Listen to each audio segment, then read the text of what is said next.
Si yo le pregunto al mundo, el mundo me ha de engañar.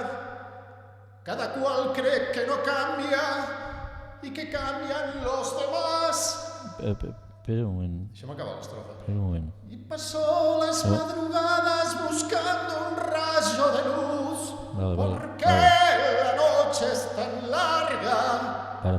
Guitarra, dímelo tú. Para. Digue'm. No, allò que parlàvem l'altre dia, que encara m'ho has d'aclarir. Allò a la dreta i és... No, sí, però si tu estàs en un trencant, Aviam. no està ni amunt ni avall, tu estàs en un trencant. Per anar a l'esquerra, cap on hem d'anar?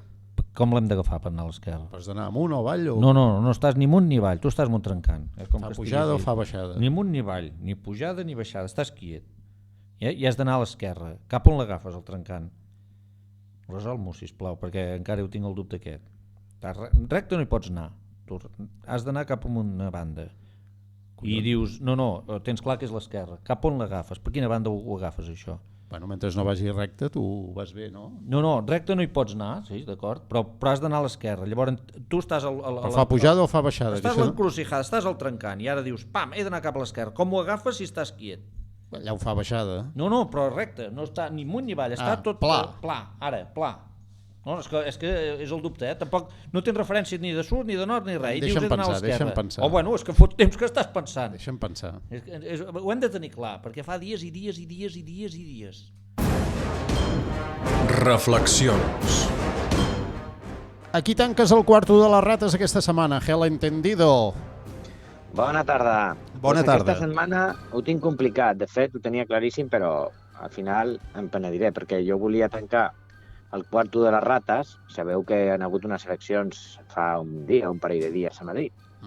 Clar, lo normal hagués estat tancar el quarto de les rates a aquella gent que anava a votar a segons quins partits. Però no ho faré, perquè jo crec que ells mateixos s'han ficat ja al quarto, o sigui que aquesta setmana, diguem-ne, que podem deixar-ho buit, que ja han fet un quarto molt gran allà, em fa l'impressió a mi.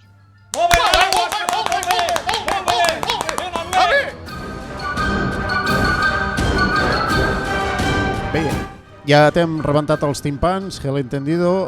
Ramon Almanso, quin tema portem avui? La perfecció. La perfecció. La perfecció és el grau màxim d'assoliment o completesa d'un ésser o esdeveniment, com indica la seva etimologia, del llatí perfectio, acabar. El terme s'aplica sobretot a l'ètica i l'estètica, essent la persona perfecta aquella que reuneix una conducta admirable, realització del bé, bellesa física. Una obra mestra és un treball perfecte segons els cànons ètics i estètics. Els cànons ètics i estètics, el nostre programa seria, si surt rodó, podem dir que ha sigut perfecte. Tu, Helen, saps llatí? Això que hem dit abans del perfectio, com es pronuncia? Ho ha pronunciat bé la bèstia? Com? Perfectio. Saps llatí? Sí, en petit P. Sí, és que si saps llatí pots anar pel món, oi? És una cosa d'aquelles que tens un suport molt important. Tu ets perfecte, Gel Entendido? Segons com ho miris del segon de... Jo soc, si ja ens ho deia el nostre senyor a la Bíblia, Bellesa que hem de ser física? perfectes. No, a la Bíblia, disculpa, la Bíblia és un llibre més seriós. Quan parles de nostre senyor, igual que Helen... el Padre Celestial va dir, el Pare Celestial, Sí, a veure, quan parles del Pare i va dir que Celestial... nosaltres som com ell.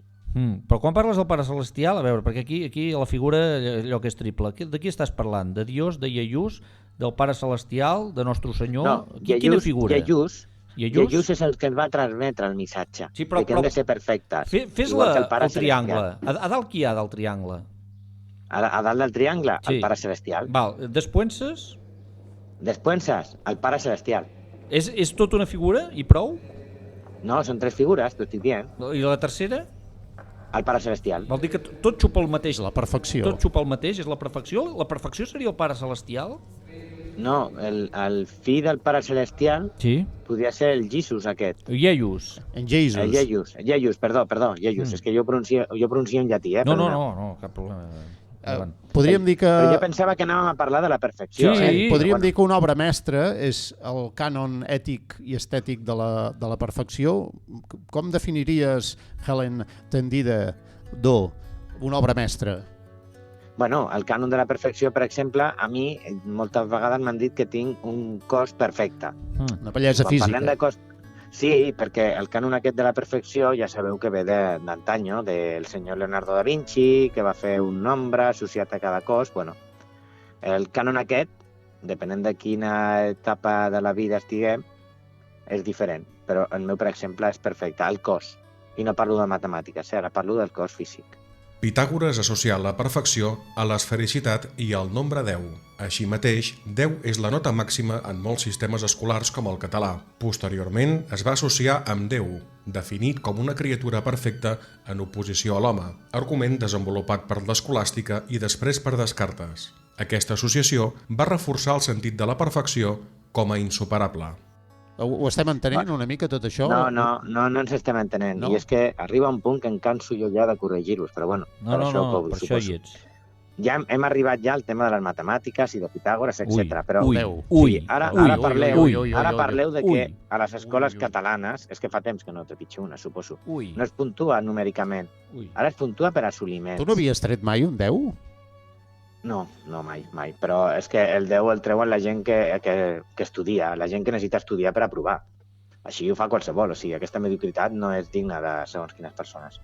O sigui, si no treus un 10, podríem dir que, malgrat no treure un 10, pot ser perfecte. Sí, evidentment. No, és que si treus un 10, segurament no ho ets. Com treus un 10 tu estudiant? Si necessites estudiar per treure un 10, ja no ets perfecte. Maradona era un 10. Maradona era el 10. El 10. El 10. Helen, l'error és l'autenticitat? La raó és l'autenticitat. L'error, acabat amb T, l'error. L'error. No, Error. Error com a no perfecció, vol dir... L'error és una lletra que és grega, no és llatina. Si volem parlar de llatí, parlem de llatí. Si voleu, parlem en grec. L'error, lo que en castellano, en la llengua castellana seria el error. Ara. Vale, bueno, clar, és que parleu en dialecte i passa el que passa. Pot tornar a repetir la pregunta, sisplau? L'error és l'autenticitat? No, l'error és el camí de la perfecció. O sigui, errar no vol dir ser autèntic. Sí que és cert que per ser autèntic has de cometre alguna errada. Però hi ha molta gent que comet errades i no arriba a l'autenticitat.